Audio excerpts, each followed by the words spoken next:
Hello. Hi, my name is Alundra. Well, we ain't gonna go there. I already started off horrible. Well, hello, my name is Shay. I'll drop all my followings below, but I just want to do a quick little video. My friend, she's been YouTubing lately, and I've been wanting to YouTube. I just didn't really know when I should start, but I do want to just talk a little bit about college, my freshman advice and experience, as well as cultures that I learned from being in college, and things like sororities and fraternities, Greek service, all these, So let's jump right into the video.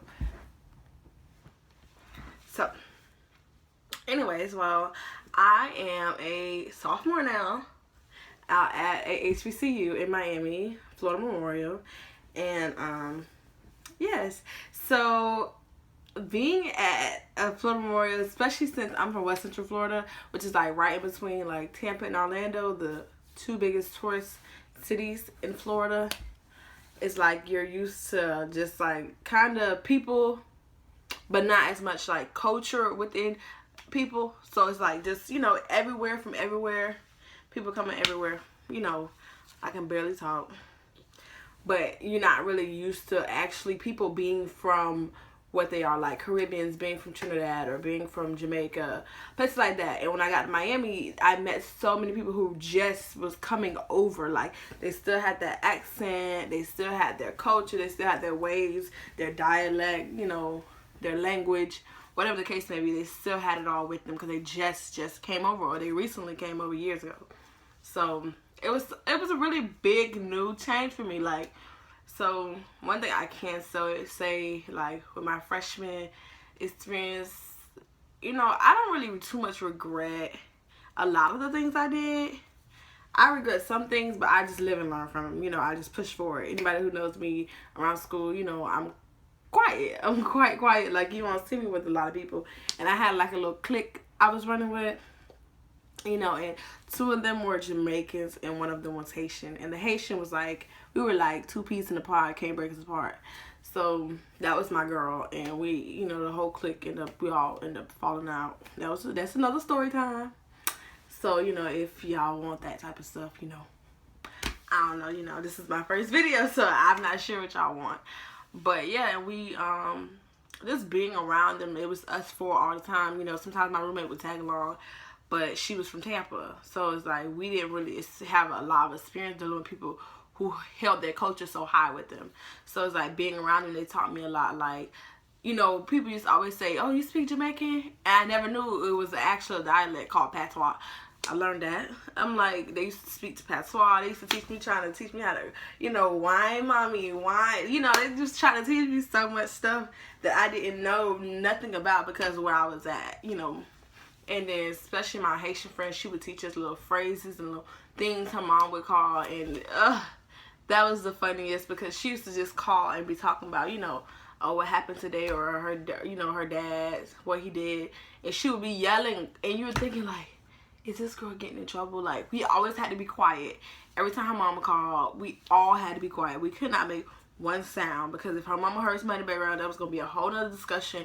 Who are you with? Where are you at? So every time her mom would call, she would run out the room, or she'll make sure everybody in the room got quiet. There's times we were at the club and her mama kept calling, and she tried to leave the club, and they was oh, there's no re-entry, and she was well, I ain't gonna answer the call, so cause she gonna know I'm at the club, so she wouldn't answer. And then when we get home, she'll text her or call her, and her mama would be I called you, I was so worried, but she's speaking so fast, and Creole, we can't even keep up. She's going so fast.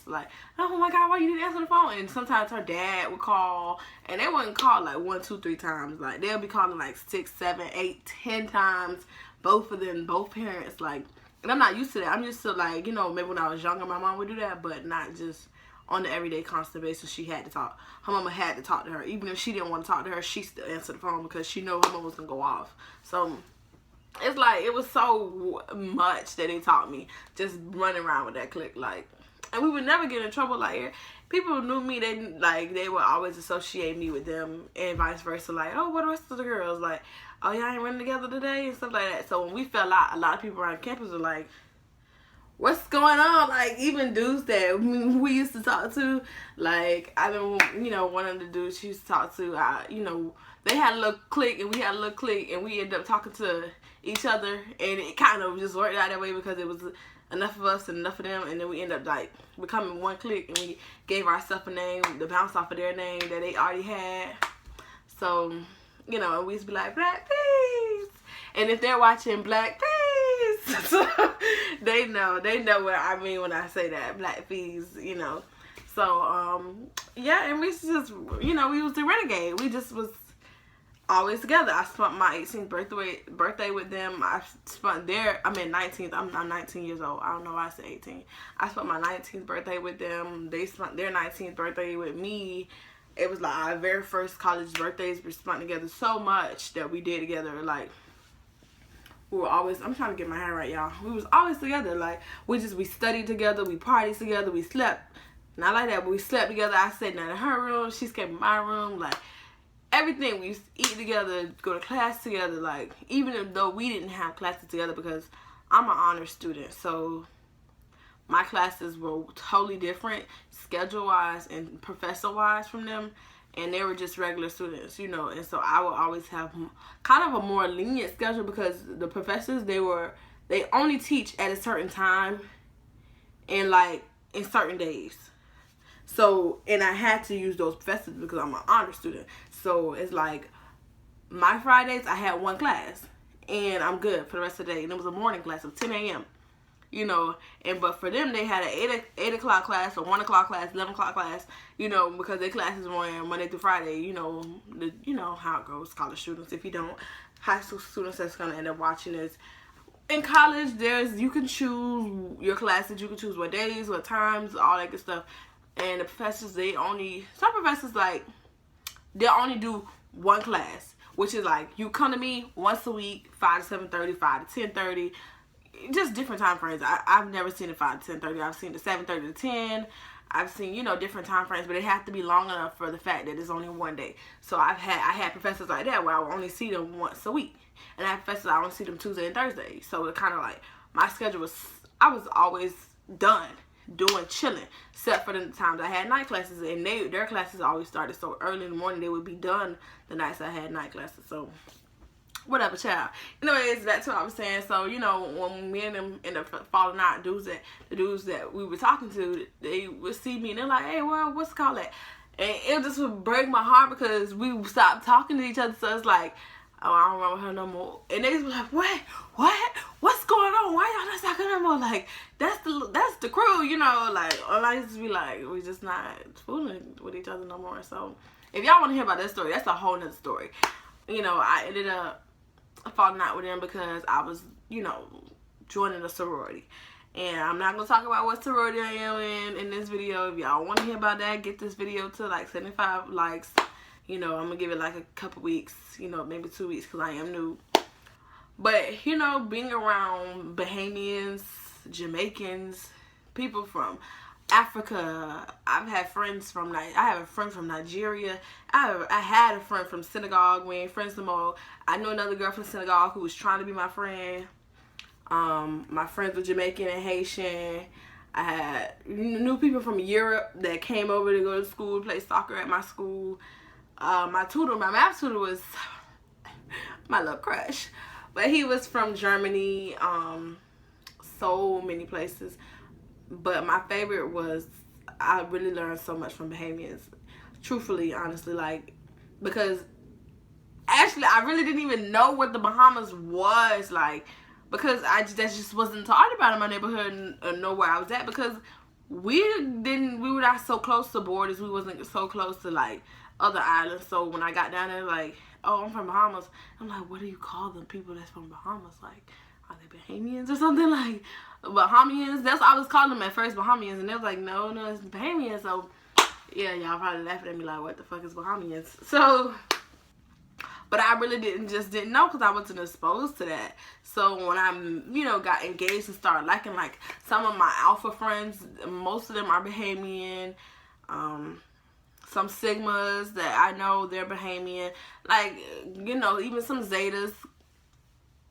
You know, they're Bahamian. I love me some Zetas. Like, yes, that white and blue, so pretty. But, yeah, and there's even, like, all our sororities and fraternities, I can't even get it out. I know there's at least one Bahamian on there. Even our K line that just crossed, there's like a few. In our Delta line, there was 4, and they called us up to 4Ds. So, you know, it's so much, and you just learn so much, like, mother sick, and I just love saying mother sick, man. Like, you know, you just learn so much from them. I love it. I love everything about them because they're so driven, especially coming to my school where they don't receive financial aid because they're not a U.S. citizen, and they have to grind so hard, and you've never seen a person, like, really be about the issue until you met a Bahamian without financial aid. So it's like, and you respect them because they came over here for, you know, that American dream, but it's more of an educational dream more so. And, you know, they have their fun, and they also, you know, they know how to do their schooling and have fun. And it's like a lot of things I learned, such as Jamaicans like to listen to Bahamian music, and Bahamian people like to listen to Jamaican music. And now that doesn't go for everybody now, but the ones I've met, especially my friends on the step team with me, yes, I said, and that's a whole nother thing, but yeah, she's like, when our songs come on, we just recite them and bounce to them. But when Jamaican music come on, we whine and we dance to these type of music. Like, we can relate as far as just the whole motion of the music. Like, with our music, it doesn't get us hype. And so, I didn't know that. I was like, oh, personally, when I hear island music, now I'm just now getting adjusted to actually dancing when like Caribbean music come on, because boy, I used to be so 38 hot in the clubs when they're like, oh, we gonna go to coast to coast. That's what they say down in Miami. We gonna go coast to coast, and they play music from Detroit. They play music from Cali. They play music from Florida. They go up there to New York. They have that New York music, and they come around. They go to Haiti. They go to Dominican Republic, and then they go to the Bahamas and Jamaica. And I used to be like, and the Bahamian and Jamaican music, Bahamian and Jamaican music, used to play for like 30 minutes to an hour. I promise. I used to be like, I'm ready to go. I used to be so ready to go. Like, why do they have to play this music so long? You only gave us 5 minutes for Florida music, 5 minutes for Cali music. Sometimes Detroit only be one song. So it's like, and then you sit here and you blast this music, and it be old ass songs. And, you know, American citizens, we don't know their old ass songs because we just not hearing them. So, and sometimes the Hammons be getting mad. Like, play some new shit. You keep playing that, Pondy River. Pondy, all that good stuff. Or, wine for me, hot pocket. See, listen, I'm just now liking all that stuff. So, you know, my tongue might be out a few times when I hear it. But yeah, they're just now, yeah. But I will say, as a freshman, I feel like, depending on where you go, you really have to know what you're about to get into, because when I went down there, I didn't know I was going to get into so much culture, and my whole mindset about the world and people around me truly changed for the better.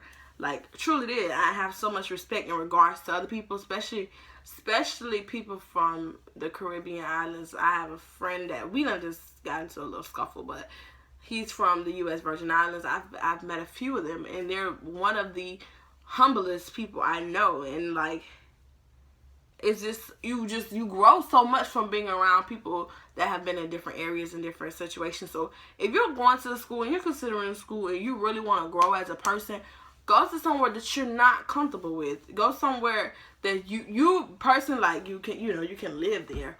But say you like, I don't know much, I don't know nobody. I didn't know nobody when I went down. When I said I didn't know nobody when I went down to Miami, I was just like, my whole first semester I ain't talked to nobody. I ain't have no friends except the girl from synagogue in Africa and my mentor who's a Delta. Like, I didn't have nobody else. Like, and my roommate. And those was the only people I talked to. And I went back in my room after class. I went and ate sometimes and went back to class and then go to my room. I didn't participate in much. I didn't go. I just didn't, because I was so scared. I didn't know anybody. I didn't know the area. You know, this is Miami. So it's like, I just was so scared, y'all. I was so scared until I joined the step team and I made my friends that I talked about earlier. Like, they brought me out of my shell so much, and I hate the fact that we fell out the way we did because it didn't have to go that way, you know. So it's like, you learn, you live, and you move forward. And I know my video is getting quite long, but you do. You just absorb each moment you get your freshman year, because I mean, I haven't went back yet, but there's some times where I just wanted to quit. I wanted to drop out. I wanted to go back home because I was so homesick. And I came back December for Christmas break, and my school didn't resume until not February. Oh Lord, January 15th. That's when we went back to school, and I spent a month and a half home. A month and a half home after being away for 4 months by myself, doing what I wanted to do. Even though I didn't go out, and I didn't hang out, and I didn't do extracurricular activities, I still was my own. I could move. If I wanted to go to Walmart at 2 o'clock in the morning, that's what I did. If I didn't want to come back to my room till 6, 7 a.m., I did so. And my roommates didn't look at me funny. They didn't ask me no questions. They let me. I'm a grown-ass woman. And excuse my language, but I'm a grown woman, so they let me do that. But when you come home and you're back to suffocation, where every time you move, somebody asking you a question. Every time you do something, people want to know what you're doing. Why you got that on? Whatever. Like me, personally, as y'all probably see in upcoming videos, I'm going to keep making videos even if I don't get views, because eventually somebody's going to see it, and I'm going to do a move-in video for my sophomore year, because your girl's getting a quad this year. No more community style living. So I'm going to have my own private room. So I'm going to do a move-in. I didn't really want to do one last year because I didn't know what I was getting into, and I was so scared. However, I have videos recorded, and I do want to put it up eventually, because you guys are going to see the transition from how my room was last year and how my hair was. When I first moved into college, I looked like a sunball. I had big poofy curly hair. And then this year I plan on doing a very nice setup. I have like little decorations already ready. I'm so freaking ready for everything. So it's like, you learn so much by being away from family, and you appreciate your independence and your freedom. Now this year, I will say this, when I got there, I met somebody from a mentor program I was doing for so many years, and I was like, oh my God, you go here. And we kind of talked a little bit here and there, but we never got like, you know, and I ended up, you know, coming into my own. I met other people from my city, you know, and we were cool.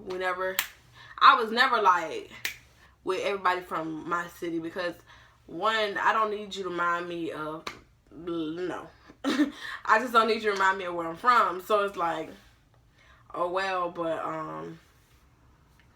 yeah, I'm about to sum this video up in a little bit. So, but this year my little cousin, she's going out there, oh God.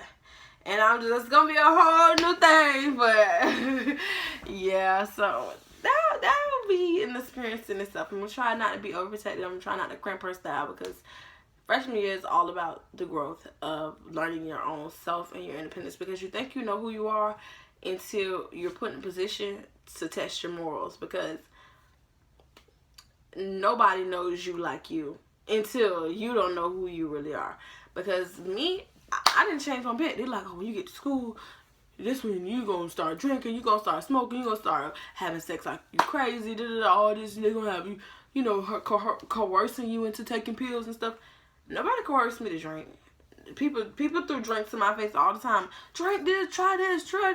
You know, the Q's selling they little, you know, and the Kappas selling they little, you know, right before you finna go to the Kappa party, they whisper in your ear like, oh, we got this, we got that for the low, Yeah, I'm telling all the little college secrets, you know what I'm saying? They whisper in you, we got the rush punch, we got this. And my step team, we got our own little get together, you know what I'm saying? And so, and not one time I drank. I didn't fold on my 19th birthday. I didn't fold spring break. Cause it's not me. It's not embedded in me to switch up just because who I'm around. I didn't start drinking. I didn't start smoking. I didn't start just popping it open cause I got to school. I didn't do that. I remained myself, you know, and it tests you. And then you see people who weren't drinking, who wasn't smoking before they got there, and now they turned all the way out, cause that freedom was too much for them. and they've been that person all along, but they just never had the opportunity to be that person. But child, I'm about to run some of this video up. I said that like 3 minutes ago, but I'm still talking. So I'm not gonna give y'all too much. I do want to thank y'all if you watched the whole thing. Just know there's a movement day video and a story time coming up. Get this video to 75 to 100 likes. I'm kind of new to YouTube, and if I post this on Facebook, I don't know. I'm kind of new. I'm gonna put the link to my Snapchat, my boring Snapchat, down below, and my Instagram is private, so request me. What else? I don't have Twitter right now. I'm not gonna put my Facebook on there, so just my Instagram, my Snapchat. So you guys, thank you so much for watching. It's been lovely talking to you guys. Bye.